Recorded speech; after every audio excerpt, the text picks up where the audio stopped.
오늘은 같은 상황, 다른 대응이라는 제목으로 함께 은혜 나누기를 원합니다.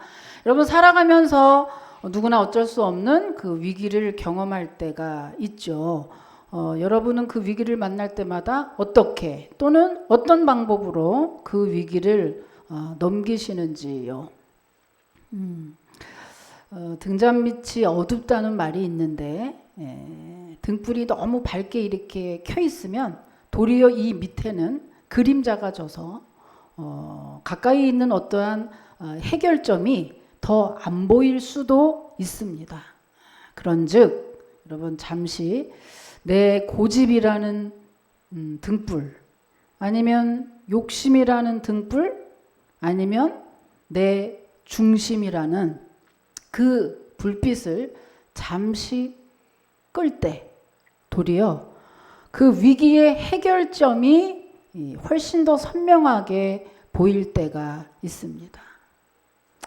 여러분 위기라는 말은 말 그대로 위험한 고비, 위험한 기회라는 말인데 주로 부정적인 이미지를 가지고 있죠. 그런데 이 웹스터 사전에 보면 이 위기를 터닝 포인트, 전환점이라는 무한 긍정적인 말로 이렇게 설명을 하고 있습니다. 다시 말하면 위기를 부정적으로 보면 절망으로 떨어지는 그런 시간이지만, 그러나 긍정적으로 보면 도리어 그 위기가 새로운 역사를 창조하는 터닝 포인트, 전환점이 될 수도 있다는 그런 얘기죠. 예를 들면 우리도 많이 이렇게 주위에서 보면은요, 어떻습니까? 누구는 위기를 만나서 더 위중해지는 사람이 있는가 하면, 누구는 위기를 만나서 도리어 전환점이 되는, 그래서 역전하는 그러한 사람들도 있습니다. 아까도 제가 잠시 이렇게 우리 부목사님이랑 얘기했지만, 여러분 IMF가 왔을 때 다 망해서 죽은 게 아니라 그 IMF 때 도리어 사는 놈, 더 잘된 놈들이 있거든요. 그런즉 위기라고 하는 것이 다 죽을 곳으로 가는 것이 위기가 아니라, 이 위기가 도리어 누구에게는 기회가 되고, 누구에게는 축복의 계기가 되고, 누구에게는 정말 새로워지는 그러한 전환점, 터닝 포인트가 될 수가 있다고 하는 겁니다. 오늘 본문에 그런 유형의 두 사람이 나오거든요. 오늘 말씀을 통해서 여러분 위기를 기회로 역전시키는 그 두 사람 중에 나는 어떤 사람을 될 것이다 라고 마음에 새기시고 이 위기를 기회로 역전시키는 그러한 축복의 사람들이 다 되시기를 주님의 이름으로 축복합니다. 오늘 본문에는요, 일단 절체절명의 위기 속에서 승리한 사람 먼저 한번 볼까요? 자, 승리한 사람, 오늘 주인공 다윗입니다. 다윗이 사울을 피해서 블레셋, 이방 땅 블레셋으로 망명을 합니다. 물론 하나님께 기도하지 않고 자기만이 내린, 자기 생각으로만 내린 결정이었어요. 그러니까 그 당시에 가장 유명했던, 그때 당시에 가장 유명했던 장수인 다윗이 블레셋 자기네 나라가 온다고 하니까 블레셋 왕은 버선발로 나가요. 너무너무 좋은 거예요. 너무 좋은 나머지 이 다윗에게 야야야 너무 좋아 하면서 어때요? 시글락이라고 하는 섬을 통째로 다윗에게 줍니다. 그래서 다윗과 함께 늘 동행했던 600명의 사병들이 있어요. 그 사병들과 함께 이제 시글락에 머물게 됐죠. 그러고 나서 이제 얼마 후에 아말렉이 블레셋을 침공하게 됐는데, 당연히 블레셋 안에 있는 시글락도 침공을 한 거죠. 그렇게 침공을 하는 바람에 그 아말렉이 그 섬을 전부 다 불태워서 불태워버리고, 이제 다윗과 다윗의 그 용사들의 부인과 자녀들은 다 포로로 잡아가 버려요. 그러니까 청천벽력 같은 이런 날벼락 같은 이러한 소식이 이제 온 겁니다. 이러한 상황, 이러한 기가 막힌 상황.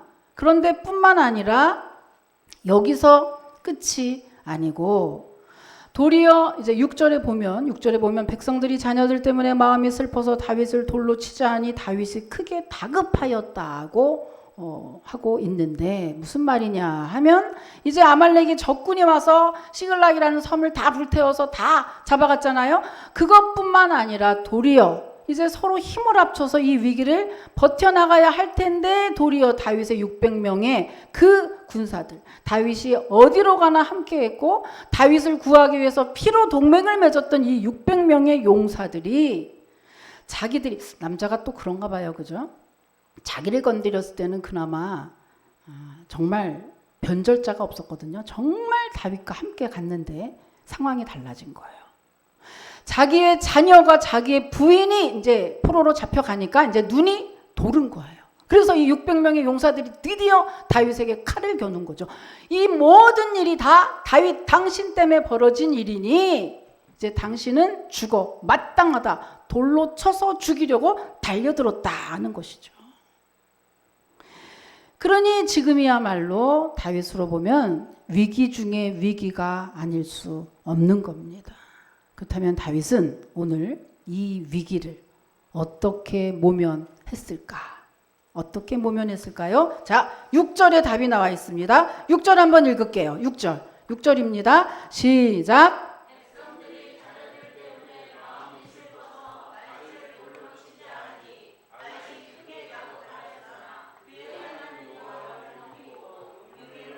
네, 여호와를 힘입어 용기를 얻었다. 다윗은 절제절명의 위기 가운데 하나님을 더불어, 절대 능력의 하나님을 더불어 그 하나님을 의지함으로 힘을 얻게 됐다는 이런 얘기죠. 역시 다윗입니다. 역시 다윗이에요. 다윗이 이럴 줄 뻔히 알았죠, 우리가. 그렇다면 궁금한 게 하나 있어요.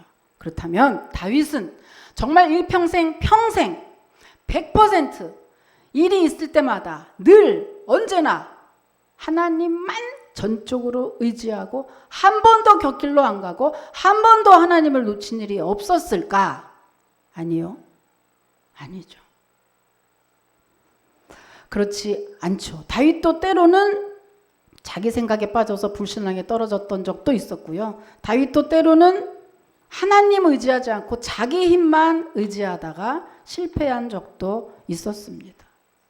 여러분, 하나님이 내 마음에 합한 다윗이라고 이렇게 칭찬하고 다윗을 굉장히 기뻐했던 이유는요, 그런즉 다윗이 완전 무결점 사람이야, 완벽한 사람이어서가 아니라 하나님이 다윗을 이 와중에도 그럼에도 불구하고 정말 다윗을 내 마음에 합했다라고 칭찬하고 기뻐했던 이유는요, 그가 죄를 짓지 않아서, 그가 범죄하지 않아서 그의 신앙이 100% 좋아서가 아니라 일이 있을 때마다, 위기가 닥쳤을 때마다, 내 힘으로 할 수 없는 일이 생겼을 때마다 다윗은 그 하나님께 다시금 돌아와서 그 주님께 참 엎드리고 하나님을 원망하고 멀리 도망가는 게 아니라 오히려 주님께 더 가까이 오고 주 안에서만 문제의 해결점이 있다는 것을 믿는 그 믿음 때문에 주님이 다윗을 정말 좋아했죠. 오늘 본문이 왜 일어났어요? 오늘 본문만 해도 그렇습니다. 사실은 이 본문만 해도 왜 이 난리가 일어났죠? 하나님이 난리를 일으켰나요? 아니요. 다윗이 이방 땅 블레셋으로 망명하면서부터 이 난리가 시작이 된 거죠. 사실은 다윗의 불신앙으로부터 시작이 된 거였습니다. 사실은 다윗은 이방 땅 블레셋으로 망명을 가면 안 되는 사람이죠. 왜요? 여러분 아시다시피 우리의 구세주로 오시는 예수 그리스도가 누구의 후손으로, 누구의 자손으로 온다고 하나님이 말씀하셨죠? 다윗의 자손이야. 다윗의 자손으로 오실 예수야 이래가지고 고침받았잖아요. 그죠? 다윗의 자손으로 예수 그리스도가 오신다는 그 얘기는 뭘 의미합니까? 다윗이 다른 데 가면 안 돼. 다른 민족, 다른 나라로 가선 절대 안 되는 것이죠. 그러면 하나님의 그 약속이 어떻게 되겠습니까? 여러분 뿐만 아니라 이때요. 더군다나 블레셋은 하나님을 믿지 않는 나라예요. 하나님의 사람이 하나님을 믿지 않는 나라로 망명을 간다니 더더군다나 말이 안 될 뿐만 아니라 이때의 다윗은요. 사실은 지금의 당시는 사울이 왕이지만 그러나 정말 오래전에 이미 이 차기 왕으로 사무엘 선지자를 통해서 다윗은 차기 왕으로 이미 예선을 받았던 그런 사람입니다. 그러니 여러 가지 이유를 통해서도 다윗은 블레셋이라고 하는 이방 땅으로 망명을 해서는 절대 안 되는 사람이죠. 그럼에도 불구하고 다윗은 이런 결정을 내렸어요. 하나님 입장에서 보면 다윗은 너무나 인간적으로는 이해가 가죠. 인간적으로는 이해가 갑니다. 왜냐하면 그잖아요. 자, 여러분 아시다시피 정말 다윗 왜 이렇게 됐습니까? 사실은 사울 때문에 이렇게 된 거잖아요. 그렇다면 이 다윗이 왜 그렇게 믿음이 좋고 영성이 있고 한 이 다윗이 이렇게 절대로 하나님 입장에서는 이럴 수가 있나? 불신앙. 이건 불신앙이야. 하나님한테 혼날 짓. 정말 말도 안 되는 이 블레셋으로의 망명을 다윗이 꾀한 이유가 무엇일까? 왜 그랬을까? 너무 궁금하죠. 그것은 다윗이 너무 지치고 낙심했기 때문입니다. 여러분도 아시다시피 사울은 이스라엘의 초대 왕이자 다윗의 장인이잖아요. 그런데 이 사울은 어때요? 다윗이 자기보다 뛰어나다는 것 하나만으로 다윗을 시기를 하면서 정말 온 나라의 군사를 다 데리고 십수년을 다윗을 죽이려고 쫓아다니고 있잖아요. 그러니까 한 사람이 여러분 하루만 누구에게 시달려도 얼마나 사람이 힘들고 참 지치는데 10여 년을 자기 집에 들어가 보지도 못하고 광야 생활을 떠돌면서 지금 사울 한 사람 때문에 이렇게 하고 있어요. 그러니 한 나라의 왕이 온 군사를 데리고 그렇게 찾아 돌아다니니 사실 인간적으로 보면 다윗이 갈 곳이 어디 있겠어요. 다른 나라로 가지 않으면 살 수가 없을걸요. 얼마나 사실은 지치고 한편으로는 낙심이 되겠습니까? 하나님이 자기를 돌봐주는 것 같지 않아. 하나님이 우리 같으면 아마 그죠? 하나님이 어디 있냐고. 하나님 원망뿐만 아니라 하나님이 어디 있냐고 아마 신앙도 아마 놓지 않을까. 지금 이러한 이 상황에서 그러나 여러분 인간적으로는 우리가 너무나 이해가는 일이지만 사실 하나님으로서는 그것이 불순종, 불신앙이라고 하는 것이죠. 다윗이 이렇게 사실은 낙심을 해서 여러분 낙심이라는 것이 우리 신앙인들이 가장 경계해야 될 것이 바로 낙심입니다. 왜냐하면 이 낙심이라는 것은요. 낙심을 하면 분별력이 떨어지게 돼 있어요. 낙심을 일단 하면 자신감이 떨어지고요. 또한 내가 나를 높이 평가하는 자존감도 떨어지게 돼서 어떠한 것을 결정하고 선택할 때 자신감이 결여돼서 사람들의 눈치를 보면서 선택하고 결정하게 돼 있거든요. 그러다 보면 어떠한 중요한 일을 성도가 하나님 앞에서 하나님 쪽으로 선택해야 되는데 사실 그렇습니까? 그렇지 못하게 되는 거죠. 왜? 여러분 믿음이라고 하는 건 이 세상에서 언제나 믿음을 갉아먹죠. 우리가 믿음으로 갈 때 그거를 환영하고 박수치는 그러한 것이 우리 세상이 아니기 때문에 때로는 세상을 살아갈 때 하나님 때문에 다른 사람은 다 네 할 때 나는 아니요 해야 될 때가 있는 거고요.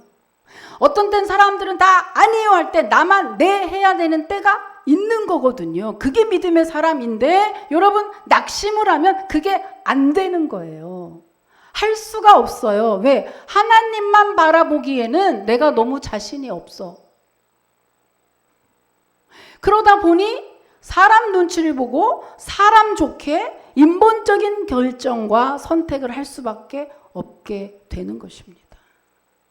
그래서 지금 다윗이 정말 하나님 하나님 내 마음에 합한 다윗이라고 했던 이 믿음의 사람 다윗이 지금 얼마나 지쳐 있으면 이런 상태에 떨어진 거예요. 천하의 다윗이 이렇게 어리석은 이런 결정을 내릴 수가, 이럴 수가. 이렇게 너무 지치면 이렇게 되는 겁니다, 사실은. 여러분, 얼마 전에 그 필리핀 선교사님과 식사를 했어요. 근데 그 선교사님이 이제 남양주에 있으니까 여기가 너무 멀어서 매 주일 예배를 못 오고 한 달에 한 번 이렇게 오기로 하셨잖아요. 그래서 그쪽에서 이제 집 가까운 곳에서 예배를 드리는데 아주 작은 교회, 한 이만한 교회라 그래요. 그래서 다니는데 하루는 목사님이 안 나오셨더래요. 한 55세쯤 됐다고 그래요. 남자 목사님인데. 근데 하루는 이제 나오지 않아서 어느 권사님이 나와서 이렇게 얘기하는데 그 목사님이 이제 이렇게 입이 돌아갔다 얘기를 하더래요. 그래서 못 나오셨다. 그 이제 알고 보니 이 스토리가 그 목사님이 심근경색이 걸린 거예요. 그래서 이 심장에 이 간산 동맥이 3개가 있거든요. 이 3개 중에 2개가 막힌 거죠. 그 막힌 바람에 이제 쓰러져 가지고 갔는데 쓰러지게 된 동기가 뭔가 했더니 이 목사님이 이제 코로나도 끝나고 하니까 새가족 이제 우리도 뭐 했잖아요. 새신자들에게 초청도 하고 이제 으쌰으쌰 한번 해보자 이래가지고 바자회를 이렇게 이제 했대요. 바자회를 하기로 하고 교회의 식구들한테도 다 광고하고 우리랑 똑같죠, 뭐 수련회처럼. 그렇게 해서 이제 교회 식구들한테 다 광고를 하고 또 교단에 있는 분들에게도 다 초청을 하고 그렇게 해서 바자회를 하기로 이제 하고 막상 이제 다 기도도 하고 그리고 막상 뚜껑을 딱 열었더니 그 교인들의 3가족만 나오더래요. 세 팀만 나오고 아무도 교인이 오지 않았고 교단에서도 뭐 거의 참여를 많이 안 했다는 거예요. 그러니까 이 목사님이 정말 너무 어이가 없었겠죠. 너무 기가 막히고 너무 어이가 없고 너무 화도 나고 너무 기가 막힌 나머지 목사가 어떻게 할 수는 없고 그것을 아마 속으로 삼켰는 모양이죠. 며칠 있다가 바로 쓰러져서 가보니까 이제 그렇게 해서 입이 이렇게 돌아가고 그 화가 이제 일로 다 들어간 거죠. 근데 이 일이 딱 그날만 일어난 게 아니라 사실은 계속적으로 스트레스를 받았던 거예요. 뭘 받았냐? 여러분 그 교회가 한 10년이 됐는데 10년쯤 됐는데 이제 우리보다 좀 못하고 요 정도로 왔다 갔다 이렇게 한다고 해요. 이제 그러다 보니 55세면은 굉장히 젊은 분이잖아요. 10년째 계속 그렇게 하다 보니 이제 교인들은 얘기한 거죠. 우리 목사님이 왜 소강석 목사님처럼 설교를 못하냐. 얼마나 재밌냐. 이렇게 주일날 한 번 왔는데 웃기고 그렇게 해서 해야지. 요즘 현대인들이 말이지 왜 그렇게 설교해서 교회가 부흥이 안 된다. 이 얘기를 뭐 거의 많이 해가지고 이제 목사님이 알고 있는 거예요. 그러니까 그 스트레스를 계속 받다가 이제 결국에 그 바자의 날 이제 빵 터져서 그렇게 된 거죠. 여러분 근데 이 일이 그 교회만 일어나느냐? 아니요. 대부분의 개척교회에서 오래 부흥하지 못하고 오래된 개척교회에서는 다 일어나는 일이에요. 개척교회가 안 되는 이유는 뭐냐면 잘 되는 데는 박차고 일어나는데 안 되는 건 뭐냐면 여러분 낙심해서 그리고 서로 낙심하다 보면 목사는 목사대로 교인에게 설교 때마다 잔소리하고 말을 하면 안 듣고 왜 안 따라오냐, 왜 순종하지 않냐, 교회 뭐 목사가 뭐 하나님의 대리자다, 뭐 협박하는 것 같고 잔소리하고 막 이러니까 그렇게 하고 교인은 교인대로 야 목사가 왜 설교를 그렇게 못해서 뭐 교회가 설교를 듣고 오지 뭐 우리 보고 오냐 뭐 이러고 서로 어때요? 서로 원망하는 거예요. 그 교회만이 아니라 개척 교회마다 오래 지나서 안 되는 교회는 다 똑같은 양상으로 가는 거 보면 그 교회 목사님만 설교 못해서가 아니라 그 교회 교인만 뭐 성질이 들어서 드잡는 게 아니라 결국은 뭐죠? 모든 교회가 그 코스대로 가고 있다. 결국은 서로 물어뜯다가 자멸하게 되는 것이 개척교회의 운명이거든요.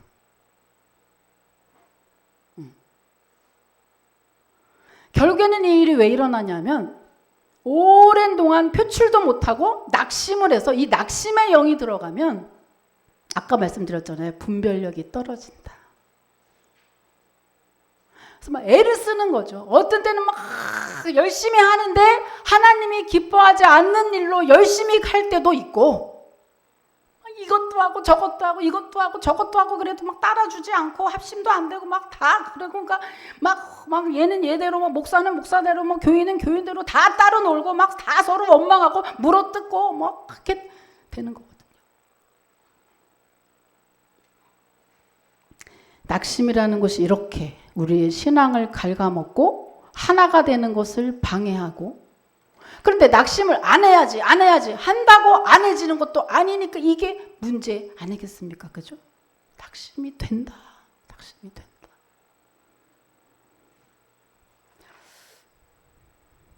저는 이제 그래서 우리 교회는 뭐 잘 버티고 있습니다만은 슬금슬금 그죠? 슬금슬금 그럴 때 이제 이 대안으로 저는 우리 부목사님을 초빙했잖아요. 잔소리해서 되는 것도 아니고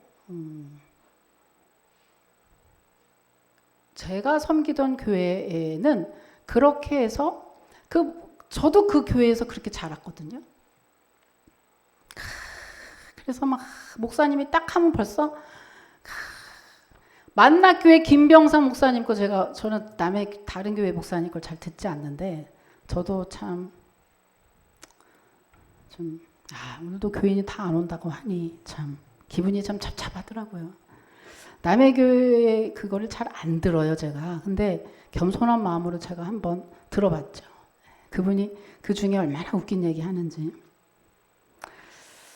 이제 다 똑같습니다 목사들이. 화가 여기까지 나는데 자기는 절대로 화를 안 낸대요 교인들에게. 그런데 이제 당회를 하는데 이렇게 가서 회의를 하는데 어느 한 장로님이 전 그분의 얘기를 듣고 굉장히 깜짝 놀랐어요. 나 같은 사람이 또 있구나. 나는 화를 낼 때 아무 때나 화를 내는 게 아니라 화를 낼만 하다라고 생각할 때 화를 내거든요. 화를 낼만 하다 저 사람은 이럴 때 화를 내고 나름대로 굉장히 조절하면서 화를 내는 거예요. 화를 안 낼 수는 없고. 그래서 나는 굳이 화를 내는 거에 그렇게 결격사항이 있는 사람이 아니다라고 나는 생각을 하고 있고 똑같더라고요 그분이. 근데 당회를 딱 들어갔는데 어느 한 장로님이 그러더래요. 목사님 화를 내지 마세요 이러더래요. 그 얘기를 듣는 순간 너무 화가 나더래요. 너무 화가 나더래. 아니 너무 화가 나더래. 내가 이렇게까지 참고 있는데 화를 내지 말. 너무 화가 나서 물어봤대요. 아니 장로님 내가 언제 화내는 거 봤습니까? 그랬더니 그 장로님이 하는 말. 네 목사님이 말로는 화를 안 냈죠. 얼굴에 다 쓰여 있습니다 이러더래요. 그래서 그분이 그랬대요. 네 이게 저의 한계입니다. 그래 이렇게 넘어갔다고 하는데 여러분 낙심이 될 수밖에 없는 이런 상황들 저도 그렇고 여러분도 그럴걸요. 요즘에 살아갈 때 만만치 않습니다. 만만치 않아요.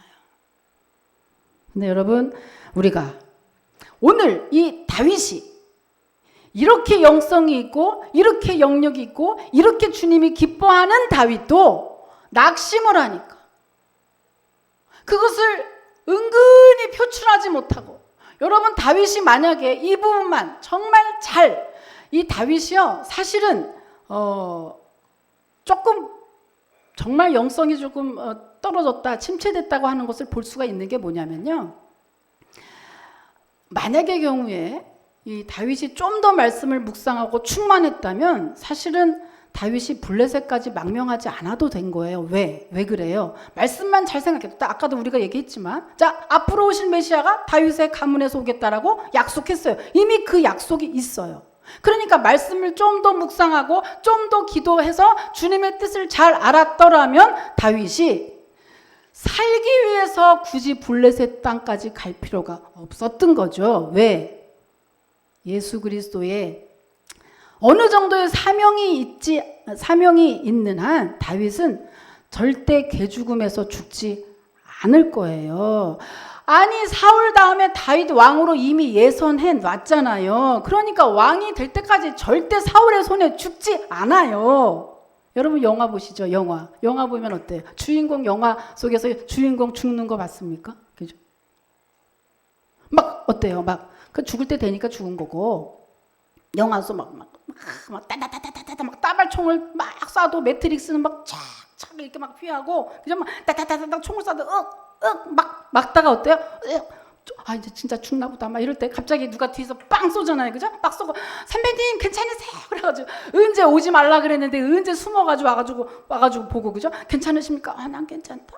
범인이나 쫓아가. 이래가지고 또 막 쫓아가고, 여기는 또 앰뷸런스 와가지고 가져가고 다 이러잖아요. 그죠? 그 절대 죽지 않아 주인공은. 다윗도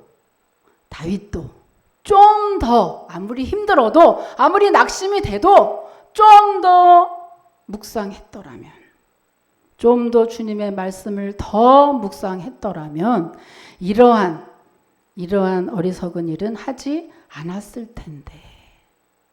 그런즉 여러분, 저도 그렇고 여러분도 그렇고 낙심하지 않도록 낙심의 영을 멀리 물리치고 예수 이름으로 늘 신선하고 늘 찬송하고 늘 기분 좋게, 그죠? 정말 행복한 한 주간 보내시기를 주님의 이름으로 축복합니다. 낙심하면 안 돼요. 낙심하면 다윗처럼.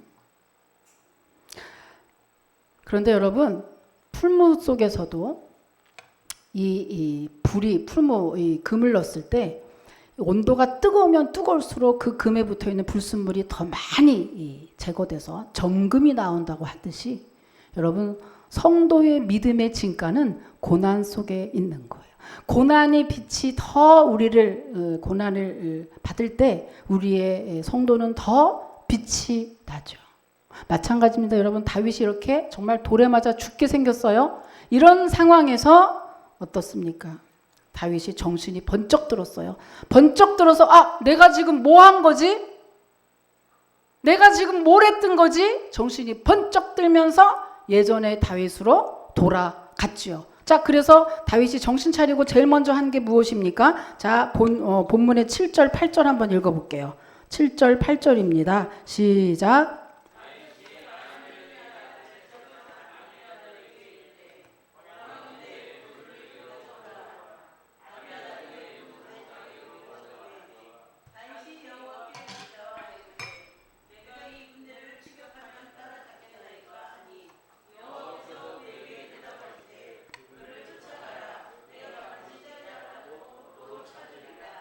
아멘.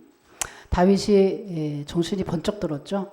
그러고 도리어 하나님을 찾게 됩니다. 그리고 나서 제일 먼저 한 것이 에봇을 가져와라. 이 에봇은요, 제사장이 제사할 때 입는 옷으로, 이 에봇을 입었다고 하는 것은 하나님 뜻이 뭐예요? 하나님의 그 뜻을 듣고자 했다, 이 말이에요. 결론적으로 기도했다는 말이죠. 하나님께 기도했어요. 그렇게 기도하니 하나님은 당연히 기다리고 계셨죠. 하나님이 그 기도를 들으시고 음성으로 응답한 게 아니라 상황으로 응답을 이제 하십니다. 그러니까 어떻게 됐냐면요. 그래서 이 병사들이 함께 이렇게 들의 전쟁 중에 한 소년을 만나게 돼요. 이 소년이 아멜렉에 있는 군사의 한 종을 만나게 된 거예요. 그러니까 이 소년이 한 소년이 막 죽어가요. 그래서 아니 너 누구냐? 그랬더니 나 이만저만하게 아말렉의 군사의 종입니다. 그래? 그래가지고 막 먹을 거를 막 줬어요. 그랬더니 막 회생하는 거야. 막 회생해가지고 이제 먹을 거 주고 나니 회유 정책을 써서 야 암만 내가 너를 살려줄 테니 너 우리 말만 잘 들어라. 그럼 네 목숨은 살려줄게. 야 네가 먼저 니네 아지트로 찾아가. 그럼 우리가 뒤따라가서 너희 아말렉을 다 죽여버리고 우리의 사로잡혀 있는 부녀와 이 부인과 자녀들을 다 사로잡은 거 다 찾아올게. 그랬더니 이 소년이 좋습니다 한 거예요. 자기 목숨하고 바꾼 거죠. 그래서 이제 그 소년을 뒤쫓아가서 결국은 어때요? 사로잡힌 부녀자들을 다 구출해내고 뿐만입니까? 거기에 아말렉이 다른 데서 가지고 있던 모든 은금 보화까지 싹 다 가지고 왔어요. 자, 어디 나와 있죠? 아까 보면은 자, 18절에서 20절입니다. 18절에서 20절 또 함께 한번 읽어볼게요. 18절입니다. 시작.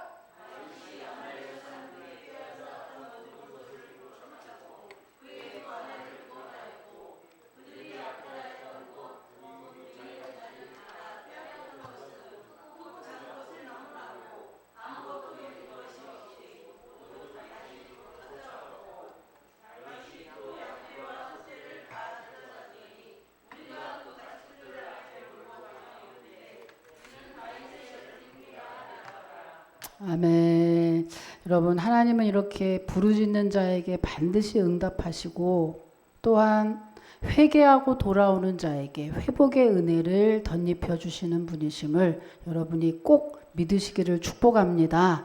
그래서 정말 다윗이 돌아와서 주님께 기도했더니 이러한 응답으로 결국엔 다윗은 어떻습니까? 위기에 매몰당하지 않고 도리어 주님께 돌아와서 믿음으로 그 위기를 해결했지요. 도리어 해결한 것뿐만입니까? 전화위복이 됐죠. 사실은 이제 본국으로 돌아갈 겁니다. 이제 블레셋은 이제 끝났죠. 자기 이스라엘 나라로 돌아가는데 아직까지 사울이 죽지 않았기 때문에 돌아다니게 본국으로 보내기도 이 전리품을 가지고 와서 본국의 사람들에게도 다 나눠줄 정도로 정말로 풍부한 그러한 은금보화를 다 가지고 왔고 뿐만입니까? 이때를 계기로 떨어졌던 믿음 다시금 회복하는 그런 전화위복의 계기가 됐습니다. 다윗은 위기 가운데 위기 속에 매몰되지 않고 정말 하나님께 대한 믿음을 찾아서 주님께 돌아오므로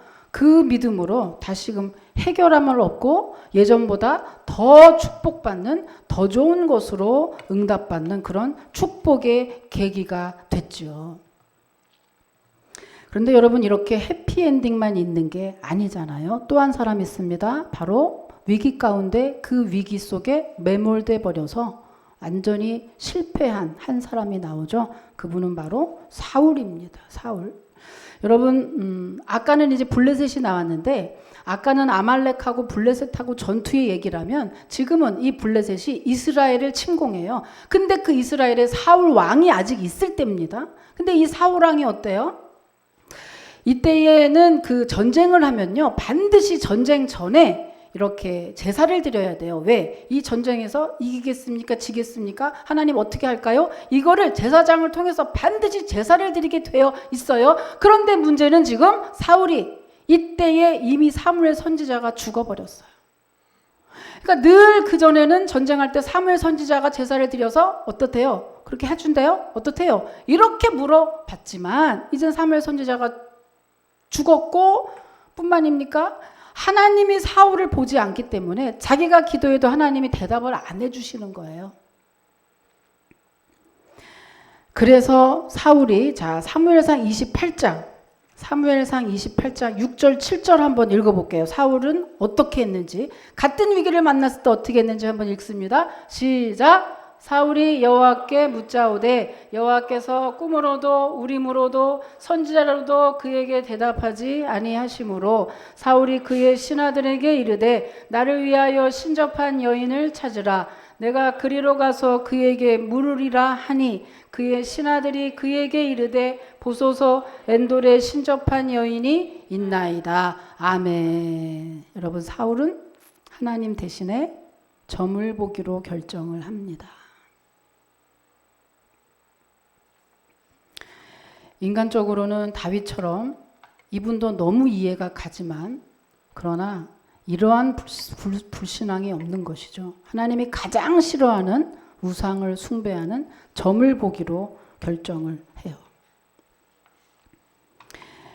여러분, 이 사울이 맨 처음부터 이렇게 형편없는 사람이 아니었죠. 그는 용모가 준수하고 정말 효자였고 믿음도 있었기에 하나님이 초대 왕으로 삼았던 거죠. 그런데 어때요? 사울이 언제부터 이렇게 형편없는 사람이 됐을까? 여러분 기억하세요? 그 다윗이 골리앗을 죽였던 블레셋 전투. 지금부터 이 시점부터 한 10여 년 전에 있었던 얘기입니다. 다윗이 골리앗을 그 블레셋 전투에서 죽이면서 이제 승승장구하면서 대승을 이루고 궁으로 들어오죠. 군사들이 다 궁으로 들어올 때 한 노랫소리가 들리죠. 여인들의 노랫소리가 들립니다. 그때 뭐라고 노래를 하냐? 사울이 죽인 자는 천천히요, 다윗이 죽인 자는 만만히로다. 이렇게 노래를 막 불러요. 이 노랫소리가 사울의 뇌리에 박혀버렸죠. 왜요? 그게 무슨 말이에요? 다윗이 훨씬 용사다, 이런 얘기잖아요. 다윗이 죽인 적군이 훨씬 수가 많으니 다윗이 훨씬 능력이 있다, 이런 얘기였거든요. 사실 근데 맞잖아요. 골리앗 죽여서 이긴 거 맞잖아요. 그냥 그거 인정하면 될 것을 사울이 이것이 마음에 들어오면서 이 마음이 자기의 욕망 때문에 사단에게 빼앗겨 버리죠. 그때 이 마음을 빼앗겨 버린 이후에 사울은 도무지 하나님의 사람다운 것을 하지 못하는 사람으로 전락해 버립니다. 늘 제사는 드리지만, 요즘으로 말하면 뭐죠? 예배는 드리지만, 교회 안에 있는 것 같지만 교회 안은 절대 무관한 사람처럼 살고 있는 그러한 짝퉁 그리스도인들처럼 그렇게 사울이 전락해 버린 것이죠. 그리고 가장 마지막 이때에, 정말 급한 이때에도 역시 사울은 돌이키지 않고 역시나 하나님 대신에 자기의 욕망을 채우는 점을 보기로, 그죠? 점을 보기로 결정을 해서 결국은 그 신접한 여인에게 이 전투가 이기겠느냐 지겠느냐 자기의 의를 세우기에 급급했던 것이죠. 결국 사울은 이 전투에서요, 마지막에 비참하게 최후를 맞이하게 됩니다. 여러분, 코로나가 이제 다시 증가 추세로 접어들고 있고요. 그리고 IMF 기구에서는 내년에는 지금보다 더 세계적으로 힘들어질 것이다. 그리고 세계적인 공황도 올 수도 있다라고 예측을 하고 있습니다. 다시 말하면 지금보다 더 나아지겠지라는 건 없다는 얘기죠. 코로나도 그렇지만 최강 변이도 또 나왔잖아요. 그러니 이런 때에 이 총체적인 위기 가운데 과연 신앙인인 우리가, 내가 할 수 있는 게 뭘까? 여러분이 이 위기 가운데 할 수 있는 게 뭐겠습니까? 아무것도 없어요. 아무것도 없어요. 우리가 할 수 있는 일이 아무것도 없다는 사실이에요. 그럼 이때 어떻게 이 위기 속을 통과하고 하나님께도 기쁨이 되는 이 믿음의 줄을 놓지 않고 내가 저 천국 갈 때까지 어떻게 앞으로 더 심해지고 더 세진다는데 어떻게 할 것인가? 여러분, 사울처럼 하지 않고 다윗처럼 하면 되는데,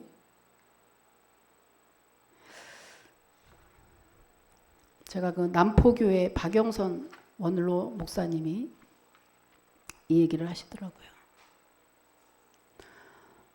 작은 일은 우리가 노력해도 되는데 큰 일에 있어서 우리가 할 게 아무것도 없다. 우리가 할 수 있는 건 하나님을 의지하고 기도하는 것밖에 할 수가 없다. 그리고 울부짖고 부르짖고 주님 왜 그래요? 주님 도와주세요. 매달리고 울고 불고 하는 것밖에는 할 수 있는 게 없다. 그런데 그게 뭐야? 그거 하면 밥이 나와 떡이 나와. 그게 뭐야? 라고 그 자체를 우습게 여기는 사람들은 마지막 때에 다 죽을 것이라. 그러나 이것이 다인 줄 알고 울고 불고 콧물 흘리고 우는 자들은 도리어 살아날 것이라. 여러분 많이 우십시오. 그래서 더 많이 울었죠, 저도. 여러분, 총체적인 위기 가운데 우리의 살 길은 여러분이 아무리 머리를 쓰고 아무리 좋은 연주를 다 갖다 대도 우리는 이겨낼 수 없습니다. 하나님밖에 이 문제를 해결할 리가 없으니 여러분, 이때에도 사울처럼 다른 것 의지하지 않고 사울처럼 또 내 머리 내 생각 또 어디 가서 다른 거 어디 은사나 받아볼까 뭐를 한번 해볼까 여러분 그런 쓸데없는 거에 여러분 마음 뺏기지 마시고 다윗처럼 오직 여호와로 인해서 힘입어서 용기를 냈다라고 하는 이 다윗처럼 여러분 위기 가운데서 정말 주님께 더 가까이 오시고 21일 기도하고 있습니다. 이 기도 동안 기도하면 뭐 하는데 기도하면 떡이 나와가 아니라 기도하니 내가 살 줄 믿습니다. 기도하니까 이 문제 해결될 줄로 믿습니다. 이렇게 21일 동안 기도에 전적으로 전무하는 우리 은원교회 성도들에게 다윗에게 임했던 주님의 그 축복이 우리 모두에게도 함께 임하게 될 줄로 믿습니다. 그 믿음을 가지고 그 소망을 가지고 또 한 주간도 울면서 부르짖으면서 달려가는 우리 모두가 되시기를 주님의 이름으로 축복합니다. 하나님 감사합니다. 낙심이 됩니다.